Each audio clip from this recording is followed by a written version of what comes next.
Well, does Joe Biden really, truly want higher gas prices at the pump?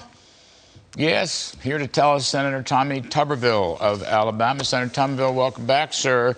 You know, I'll ask you, I mean, if you want lower prices, wouldn't you want more drilling? Wouldn't you want more lease? He just killed some very lucrative leases in Alaska and the Gulf of Mexico, Senator, right? So your Alabama's on the Gulf. The cheapest oil, break even, is only $30 a barrel. So he claims he wants lower oil prices. But do you think so? Do you think he really wants lower gasoline prices? Well, first, Larry, before I get into the oil and gas prices, which is one of many crises we have right now, positive attitude. I love your balanced budget. I've been here 2 years, and I've never heard anybody say anything about a balanced budget. Thank you. It's an amazing place, but yeah, oil and gas. We have hang on, Senator. Right. Let's say with this. I love this. It's unscripted. Let's throw the whole thing out and have some fun. Just you and me. Nobody else is really listening.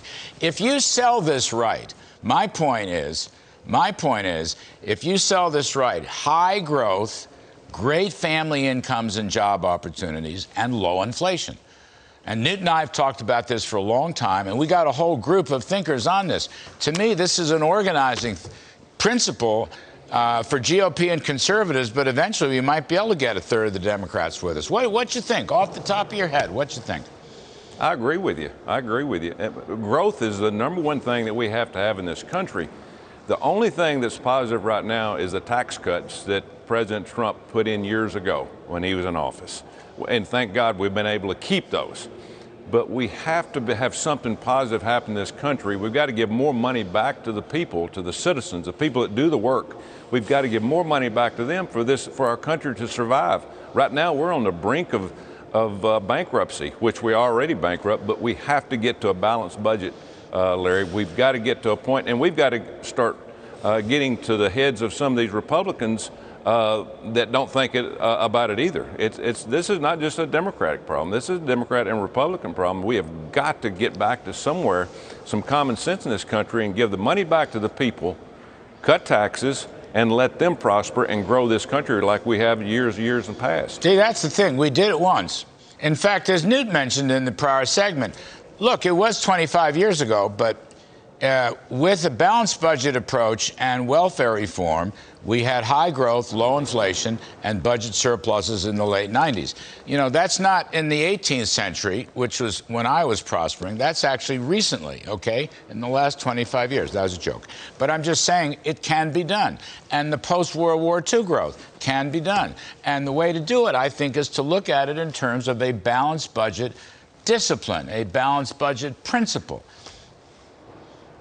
There's got to be some discipline put into this. If you just look at the past year and a half, Larry, the Biden administration has put 500,000 more people on welfare and food stamps. And that's not including all the illegals that he's allowing to come in every day.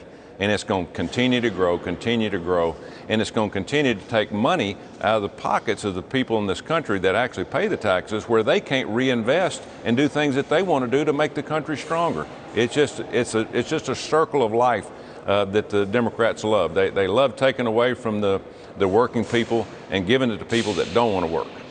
So that's an important point. Now, you have a new, I don't know if it's a bill or what, but you're challenging the Labor Department with respect to 401ks. And I like this. It's maybe a sidebar in the great scheme of things, but it's important. You're saying to them, Biden Labor Department, don't be telling us what to invest in. And if people want to invest in cryptocurrencies or whatever other assets, it's their portfolio. Is that right? Tell us about that, please. Yes, it's the Financial Freedoms Act, Larry. And it's just another grasp of overreach by the Biden administration. So the Secretary of Labor decides he's going to get involved in this, of bringing the American people down, taxing people. So the average worker works 16,000 days a year, 133,000 hours they put in to going towards and building retirement.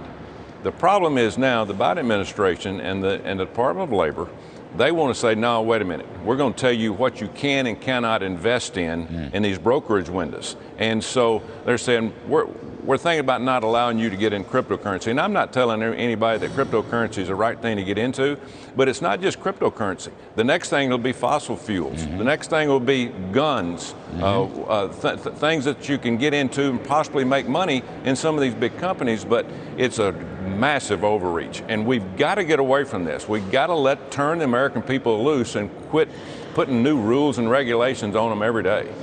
Well, don't you think that the Labor Department and the other agencies have earned the right to dictate investment policy? They've done so many other terrific things. Yeah, right. Yeah.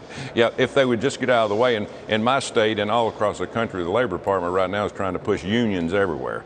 And, there were some good unions over the years, and there probably still are, but every nook and cranny now, they're looking to try to put people in a union to try to get union dues and union fees to where they can help people get elected. That's all it is. And again, it all started with the Department of Labor and this Financial Freedom Act. Hopefully we can get it on the floor, but the way things are going with our majority leader on the floor, it's very doubtful until we take over in November.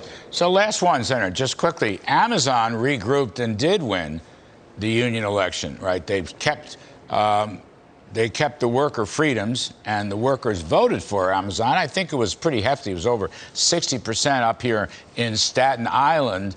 Where's this thing going? What's happening with the election, the union election with Amazon in Alabama? Yeah, in Birmingham, remember about a year ago, Larry, they pushed it hard. They pushed the union hard.